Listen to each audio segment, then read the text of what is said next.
ሰላም ጤና ይስጥልኝ የተከበራችሁ ተመልካቾቻችን ከከፋ ማህበረሰብ ሬዲዮና ቴሌቪዥን ድርጅት ከቴሌቪዥን ስርጭት የሰዓቱን ዜና ይዘንላችሁ ቀርበናል። ከዜናዎቹ ጋር ስንሻው ወንድሙ ነኝ። እስከ ዜናው ፍጻሜ አብራችሁን ቆዩ። የካፌቾ ብሔር የማንነት መገለጫ የሆነው የብሔሩ የዘመን መለወጫ በዓል ማሽቃሬ ባሮ በየዓመቱ በድምቀት ይከበራል። ከማህበረሰቡ ማህበራዊና ኢኮኖሚያዊ ህይወት ጋር በእጅጉ የተቆራኘው ማሽቃሮ ባህላዊ እሴቶችንም ያስተዋውቃል። የአዲስ ዘመንና የአዲስ ተስፋ ብስራት የሆነው ማሽቃሮን ዘንድሮን በድምቀት ለማክበር ዝግጅት እየተደረገ መሆኑ ተጠቁሟል። በሺዎች የሚቆጠሩ የካፌቾ የብሔር አባላትና ሌሎች ተጋባዥ እንግዶች በበዓሉ ላይ ይታደማሉ ተብሎም ይጠበቃል።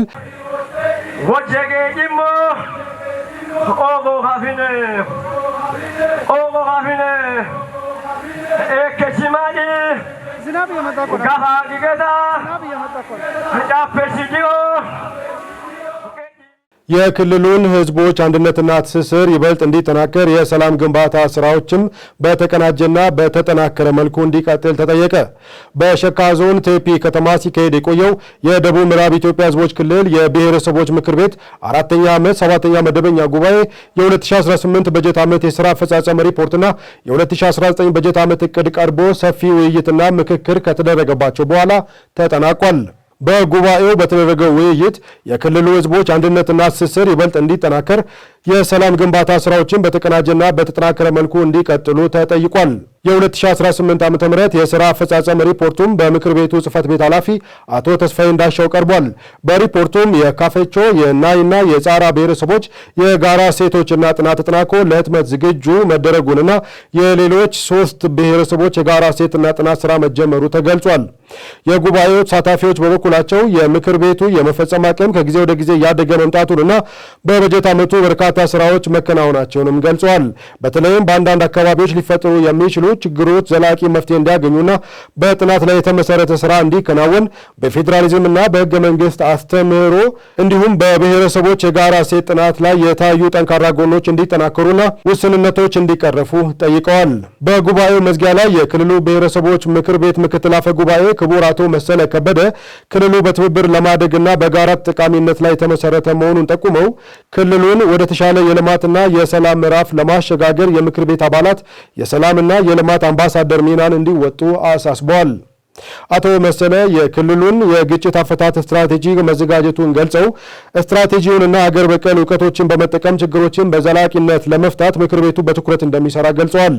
የብሔረሰቦች የጋራ እሴት ጥናት የክልሉን አንድነት በማጠናከር ረገድም ያለውን ፋይዳ በመጥቀስም የምክር ቤት አባላት በዚህ ስራ የበኩላቸውን ሚና እንዲወጡ ጥሪ አቅርበዋል። መረጃውን ያገኘነው ከክልሉ መንግስት ኮሚኒኬሽን ነው።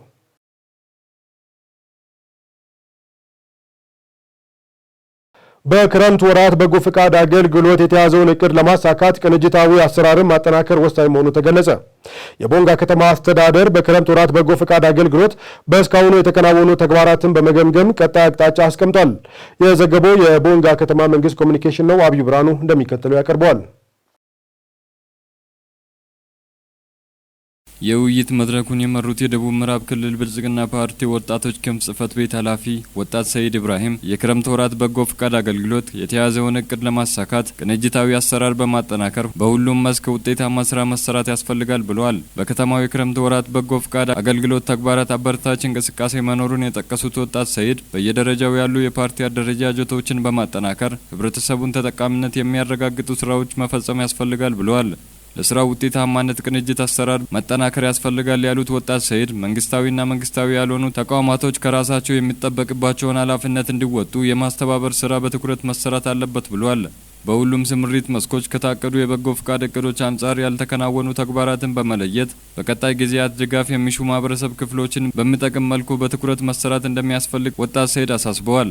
የከፋ ዞን ብልጽግና ፓርቲ ቅርንጫፍ ጽህፈት ቤት የሀብት አስተዳደር ዘርፍ ኃላፊና ዲሞክራሲ ባህል ግንባታ ዘርፍ ተወካይ አቶ ንጋቱ ግችለው የበጎ ፈቃድ አገልግሎት ተግባራት ባህል ሆኖ ከጊዜ ወደ ጊዜ እየጨመረ መምጣቱን ጠቅሶ ተባይ ከመሆን አንጻር ተጠናክሮ መቀጠል አለበትም ብለዋል። አክለውም በሁሉም መስክ የታቀደውን እቅድ ለማሳካት በጎ አድራጊዎችን በማስተባበር ሁሉም ባለድርሻ አካላት ጠንካራ ርብርብ ማድረግ ያስፈልጋል ብለዋል። መድረኩ ላይ የተገኙት የክልሉ ብልጽግና ፓርቲ ቅርንጫፍ ጽህፈት ቤት ሴቶች ክንፍ ምክትል ኃላፊ ወይዘሮ ውባለም በዛቢ በበኩላቸው ወጣቶችና ሴቶች የተሰጣቸውን ተልዕኮ በአግባቡ እየተወጡ መሆናቸውን ጠቅሰው ሁሉም መንግስታዊና መንግስታዊ ያልሆነ ተቋማትን በማሳተፍ ውጤታማ ስራ መሰራት ያስፈልጋል ብለዋል። አክሎም ለዓመት በዓል ለአቅመ ደካሞች የሚሆን የማዕድ ማጋራት ስራ ውጤታማ እንዲሆን የቅድመ ዝግጅት ስራዎችን በትኩረት መስራት ያስፈልጋል ብለዋል። ከተሳታፊዎች ሀሳብ አስተያየት የተነሳ ሲሆን ጠንካራ ጎኖችን በማስቀጠልና በጉድለት የተነሱ ነጥቦችን በመለየት ሁሉም ባለድርሻ አካላት ትኩረት በመስጠት መስራት እንዳለበት የቀጣይ ስራ አቅጣጫ በማስቀመጥ መድረኩ ተጠናቋል። ሀገራዊ የምክክር ጉባኤ የምክክር ባህልን በማዳበር የተሻለች ኢትዮጵያን ለመገንባት አዲስ ምዕራፍ የከፈተ ነው ሲሉ ተመካካሪዎች ገለጹ። የኢትዮጵያ ዋናው ሀገራዊ ምክክር ጉባኤ ከሐምሌ 8 ቀን 2018 ዓ.ም ጀምሮም በአዲስ ዓለም አቀፍ ኮንቬንሽን ማዕከል ሲካሄድ ቆይቶ ወደ ማጠቃለያው ምዕራፍ እየተቃረበ ይገኛል። ዘገባው የኢትዮጵያ ዜና አገልግሎት ነው። በቴሌ ምምሩ ታቀርበዋለች።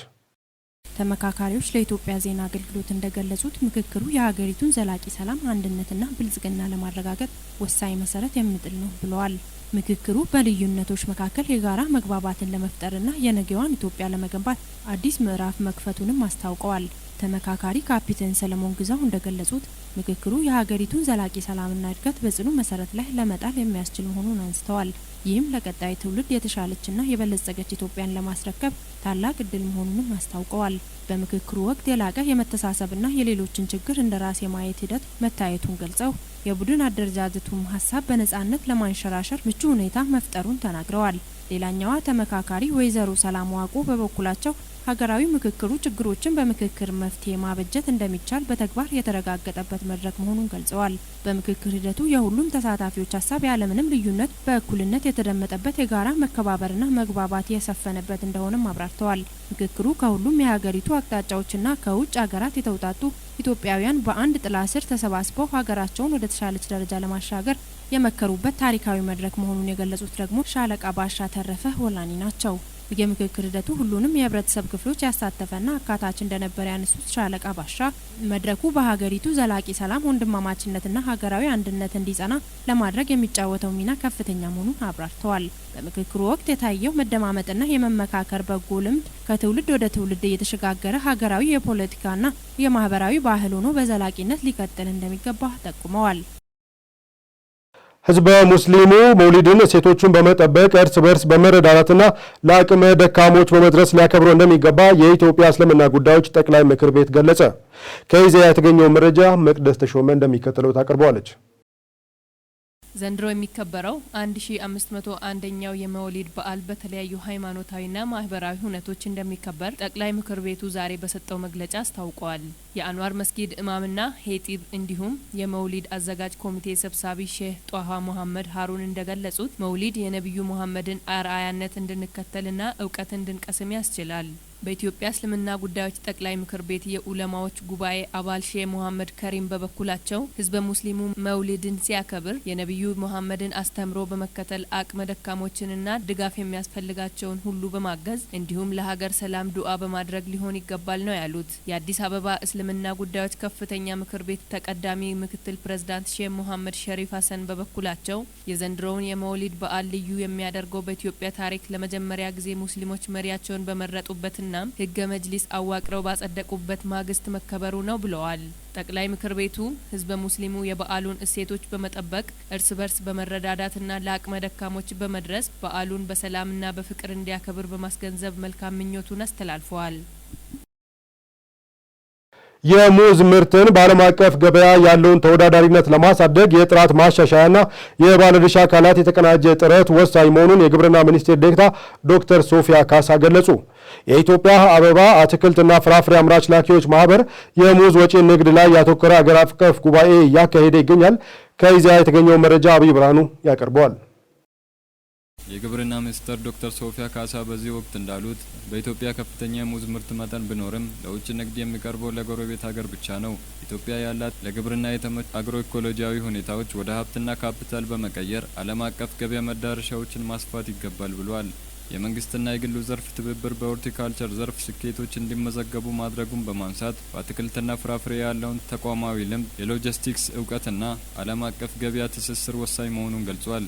የግብርና ሚኒስቴር ዘርፉን ገበያ ተኮር ለአየር ንብረት ለውጥ የማይበገርና ዘላቂ ለማድረግ በርካታ የፖሊሲና ስትራቴጂክ ማዕቀፎችን ቀርጿል ብሏል። የኢትዮጵያ ሆርቲካልቸር ዘርፍ ለማሳደግ የ10 ዓመት ብሔራዊ የሆርቲካልቸር ስትራቴጂ በመቅረጽ ለዘርፉ እድገት በቁርጠኝነት እየተሰራ መሆኑን ገልጿል። በመሆኑም የሙዝ ምርት ዓለም አቀፍ ገበያ ተወዳዳሪነትን ለማሳደግ ጥራት ማሻሻያና የባለድርሻ አካላት የተቀናጀ ጥረት ወሳኝ መሆኑን ገልጿል። በአበባና በአትክልት ዘርፍ የተገነባው ተቋማዊ ልምድ የሎጂስቲክስ እውቀትና ዓለም አቀፍ ገበያ ትስስር ለሙዝ ኢንዱስትሪው ስኬት መጠቀም ይገባል ብለዋል። የኢትዮጵያ አበባና አትክልት ፍራፍሬዎች አምራች ላኪዎች ማህበር ዋና ዳይሬክተር ቴዎድሮስ ዘውዱ በሆርቲካልቸር ኢንዱስትሪ ዘርፍ ያለውን እምቅ አቅም ለመጠቀም ከግብርና ሚኒስቴርና ባለድርሻ አካላት ጋር በትብብር እየሰሩ መሆኑን ገልጸዋል። በዓለም አቀፍ ደረጃ በብዛት የሚመረቱ ፍራፍሬ ዝርያዎች አንዱ መሆኑን ገልጾ በኢትዮጵያ ከምግብነት ባለፈ ለበርካታ ዜጎች የገቢ ምንጭና የስራ ዕድል ፈጥሯል ብለዋል። የተከበራችሁ ተመልካቾቻችን ከከፋ ማህበረሰብ ሬዲዮና ቴሌቪዥን ድርጅት ለሰዓቱ ያዘጋጀናቸው ዜናዎቻችን እስካሁኖቹ ነበሩ። ከዜናዎቹ ጋር ትንሻውን ደግሞ አብሬያችሁ ቆይታ አድርጌያለሁ። ቀሪ የጣቢያችን ዝግጅቶች የሚቀጥሉ ይሆናል። በእኔ በኩል ሰላም።